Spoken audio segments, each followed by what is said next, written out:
Congrats on the win. Can you just start off with an opening statement? Yeah, proud of our guys for continuing to find a way. Wasn't very pretty in the first half. After the game, we found him. There he is. All right, come on. It's on your time.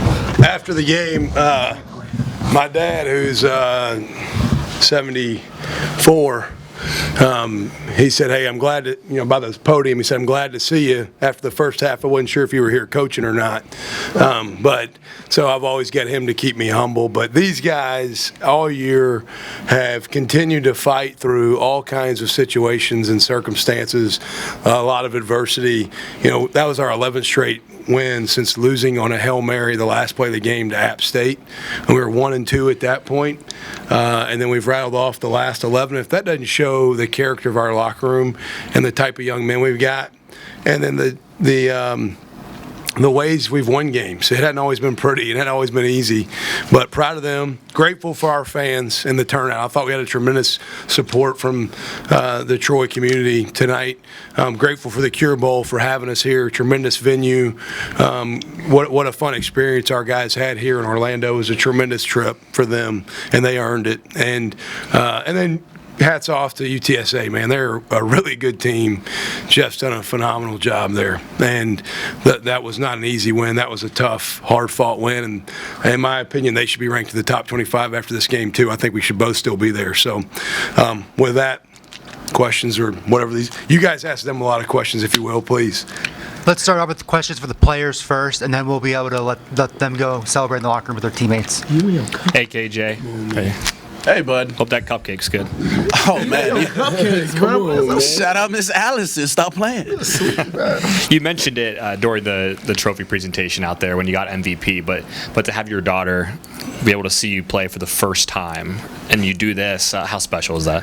Man, it's I'm like I don't really know how to even explain it, because she was born during COVID, so I didn't want her at the games. She couldn't be at the games, and then just stuff happened, and she couldn't be at at any games even after that. So I just made it, the one thing I really wanted, win, lose, or draw, is I just wanted to see my daughter play, or wanted to see, or have my daughter see me play one time. If she remembers it or not. I mean, I loved it.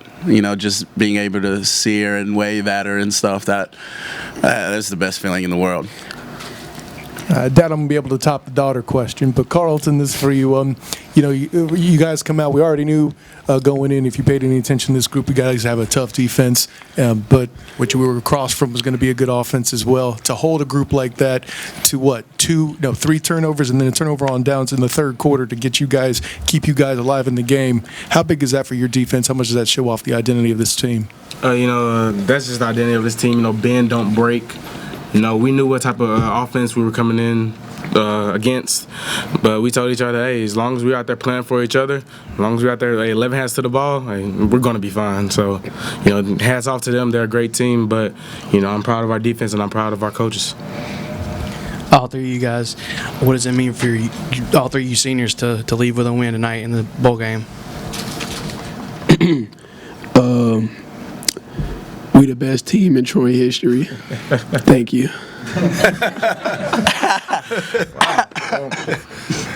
Okay, I ain't gonna just say that, but yeah, it means a lot. Adding new guys, new weapons like Rajay into the family. Those transfers. Just some guys that we grew up with here at Troy. Craig Slocum, Orlando Lacey. Those just to name a few. Those guys, they've been with us forever. It's just good to go out. Kind of how we came in. So it's just it's kind of surreal.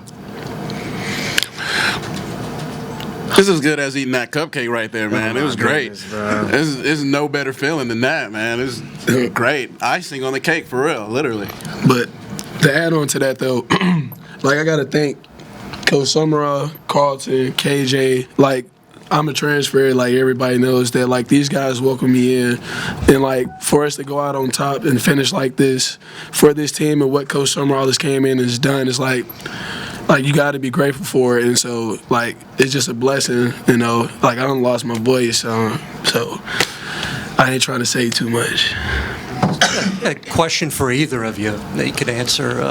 At what point did you think this might be a special season? I know you got off to a tough start, but maybe even at that point you still thought, hey, the sky's the limit. You know? I really, you know, I'll dive by saying this statement. You know, the App State loss, I think that's a loss that we needed, and that really brought the team together. You know, that really sparked us to make this special run, you know, for a championship and a bowl win. So I know it was hard. You know, even, you know, KJ can attest to it because he was actually playing in that game, and Rajay as well. You know, it was tough going out there and losing in dramatic fashion like that, but we saw that we could compete with the higher talent. You know, I felt just a different feel in the locker room. A lot of guys started to believe, and, you know, we came together as one and made something special happen. 2 more for the players. KJ, if you will, talk about the interception. And also, how old is your daughter and what's her name? Layla Drew, and she's 2. Layladrew. Layla Drew. Just had space. I mean, I hope he knows that. But no, she's 2. What was the other question? The interception. Oh, the interception. Yeah. Yeah, they were running mesh with an OTB route, and we were in a single high coverage. What's the OTB route? You need to make sure. Over the ball route, sorry. They usually put one of their big guys over the ball, like a tight end or something. But actually, like, I think literally the drive before that, they ran the exact same play. And I was thinking I was going to have the mesh, the drag route, and I wasn't supposed to do that. That's when 9, their tight end, caught it, and we got a strip. Really, that should have been a big play, but thank God for Marquise. So, in this time, single high coverage, same formation. They run mesh, quarterback scrambling a little bit, so I'm trying to bait it, and then I just go in, and then I catch it, which is great, awesome, and then I'm hauling it. That's the fastest I think I've ever ran, period, ever. So You might have hit like 23. man, I was hauling it, man. Don't play me. You might have hit like 20. But no, it was great blocking. TJ, Dale. I think somebody blocked a guy into me, so I should have scored, but you know, it's whatever. But no, it was awesome, man. It was awesome that I was able to do that, and the coaches all coached me up to be in the right place at the right time, and then all my teammates being there to block for me, and it was awesome. It was a great feeling. KJ and Carlton, what changed in the Troy locker room when John was hired? What changed? What clicked where you guys go from a losing record to 12 wins like that?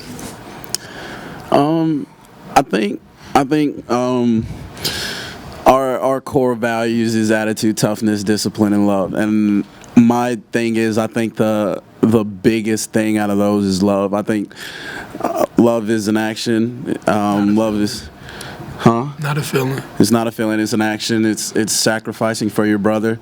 And we came together like we were so much tighter than ever before since I've been here. We cared about doing our job right so our brother can do his job right. So at the end of the day, it doesn't matter if you have 18 tackles or none. You know, if you do your job right and we get the win, that's the most important thing. So I think that's it, man. We just loved each other, and we love this game so much that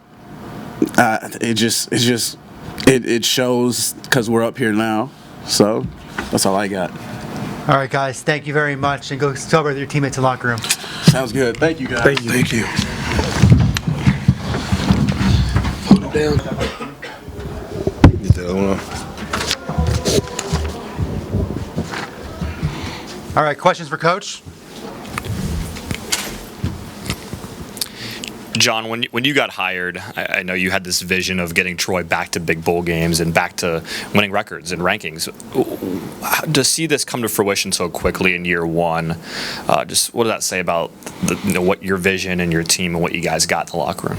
Yeah, I knew when I accepted the job roughly a year ago, I was fortunate because I knew a lot of the guys.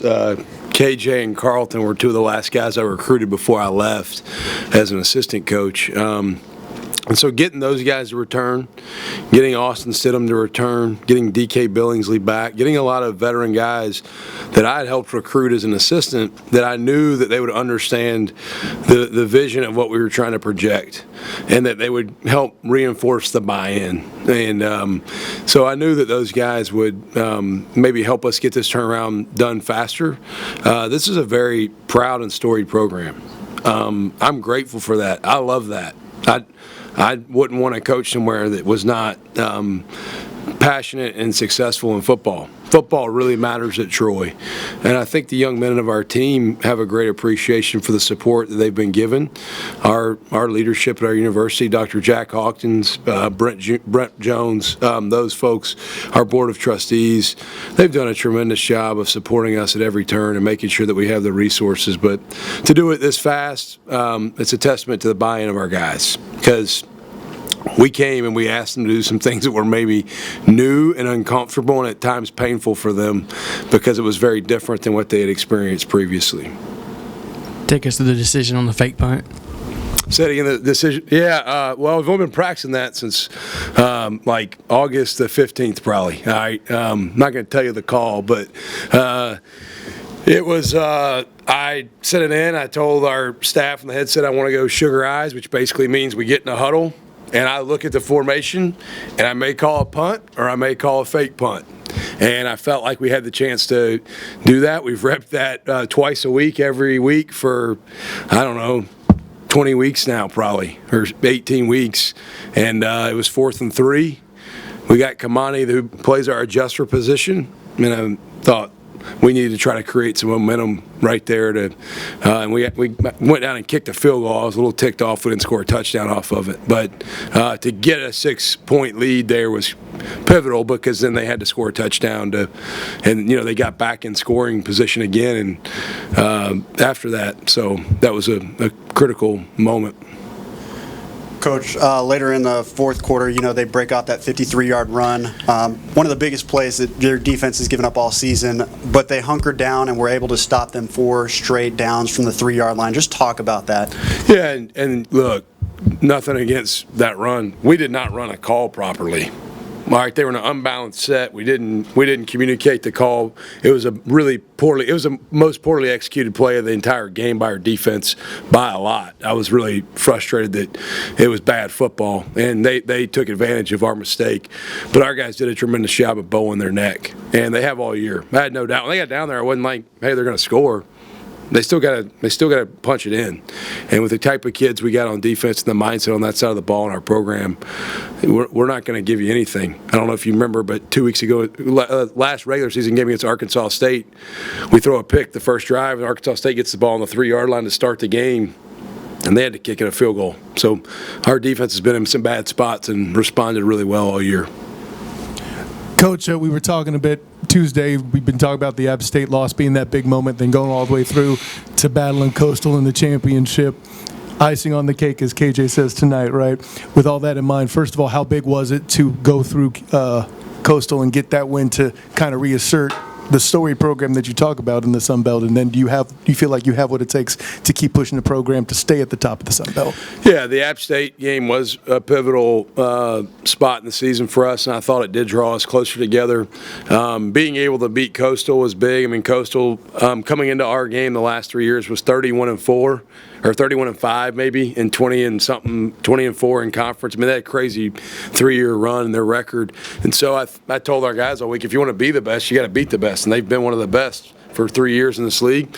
And so that was really who you thought you had to go through it at the end, and kind of was glad that we went through a really good team. And then in regards to next year, I'm going to enjoy it at night for a minute. I've already been busting my tail recruiting the last couple of weeks, trying to make sure we can reload, because we lose some really good players on defense. And I think I'm a decent coach, but I'm a really good coach if we got good players. And so we've got some work to do to fill some holes. We have some significant holes that if we don't get them addressed real fast, the record won't be what we want it to be next year. And at all three levels on our defense, we got to get some guys that can come in and make an immediate impact, and then we better offensively become more explosive and more consistent to sustain. I think we knew we were going to be further ahead on defense this year than we were on offense. But I think I enjoy the challenge of, next year is a different team. It's not the same team. When they come back January the 10th, I just reminded all the guys that are coming back next year, I said January 10th, we got a team meeting that afternoon, Tuesday afternoon. And when they come back, they're going to get reminded that I don't want to hear anything about a conference championship in 2022 or this bowl game, because it's got nothing to do with them. It'll be history to me. So, Coach, UTSA averages 38 points a game, and you were able to shut them out in the second half as well as be +2 in the turnover margin. What did you see leading up to this game, or what was your game plan in order to make that happen? Well, turnovers, I think, had a critical part of it. They still moved the ball pretty well against us. I mean, they had 345 yards. We hadn't given that up a lot of games this year. So I thought, were still really effective offensively. I mean, I don't know that you just stop that offense, man. That quarterback's a really good player. Frank Harris, he's as good as we've played. They got good receivers. They're big. I mean, they came out in pregame. I knew they were pretty big, but they came out in pregame today, and I'm like, golly, these guys look like giants. They're just big and talented. I think the turnovers were timely, and we were fortunate to get them. We don't get those turnovers in a couple of those red zone stops, we lose the game. 2 more questions. Coach, what was it? What was the message at halftime, being down 12-7? I know you guys have come back in the second half before. So what was the message, and what is it like to see this team come back in the second half and play these games? Yeah. I remind them we've been in that situation several times. We were down 10-0 at Louisiana Lafayette. We got down 17-0 in the third quarter, and then won 23-17. At halftime, we were down 9-0 in Army, which is like being down 4 scores the way Army plays football, and we won 10-9. We were down to Arkansas State to finish the regular season and came back to win. So I kind of kid around with our guys. I say, hey, look, we've been here before. And then it kind of lighten the mood because I don't want them to feel pressure. I say, hey, we've got them right where we want them. Like, this game has gone exactly how we need it to go to win the game. And I don't know if I always believe that, but I tell them that so they have confidence, because I don't want our guys to back down. You can't control what's happened before, but I just try to make sure they understand that you got no control over what's happened previously. Play the rest of the game. It's a 4-quarter game for a reason. Play the whole game. Coach, you finished the season 13-2, obviously your best record in the FBS era. Talk about that, and also you mentioned a couple weeks ago just finishing the regular season ranked, which is something you'll do as well after this win. Yeah, I mean, 12-2, 11 straight wins, conference champs, should be ranked. At the end of the year, we were ranked coming into this game. First time we'll ever be ranked at the end of the season in Troy football history, FBS Division I. That's, to do something at a storied program like Troy that's never been done is hard. All right, because there's a lot of things. I mean, Troy, 1968, won an NAIA national title. In the 80s, won 2 Division II national titles. In the 90s, were in the playoffs all the time of FCS. 2001, the transition year to FBS, go to Mississippi State and beat Mississippi State, and have beaten Missouri and Oklahoma State. When I was there as assistant, we beat LSU, and we won a lot of games in that stretch. But this team has done some things that have never been done in this football program's history, which is really, really impressive. And I think we'll reflect back on it here the next few days and really appreciate it. But here in a couple weeks, it'll be gone to me, because we better get ready for 23, or we're not going to be where we want to be, because what I look at is a lot of issues we got to get ready to make better. And then, Coach, can you wrap it up real quick with just your thoughts on the whole bowl week experience, playing today's game and playing for Cancer Research? Yeah, look, this bowl game, Cure Bowl, did a fantastic job hosting our team, and an honor to play in any bowl game. But for one that is standing for cancer research, meant so much to us. It really did. We talked with our team about you play this game for things bigger than yourself already. We had a chance to support a cause that has affected so many people. I was grateful and honored when I was asked to wear this hat today. That was an easy yes for me, because I think all of us have been affected by cancer in some regard, and just honored to be here. the bowl was first class. We had a tremendous experience and could not be happier. The fact that we ended up in Orlando at the Cure Bowl, was grateful for the experience. I know our players had a tremendous trip, and hopefully anything we can do in the future to help with the Cure Bowl or the cancer charge that y'all are leading, we'll gladly do. Thanks, Coach. Thank y'all. Go Trojans.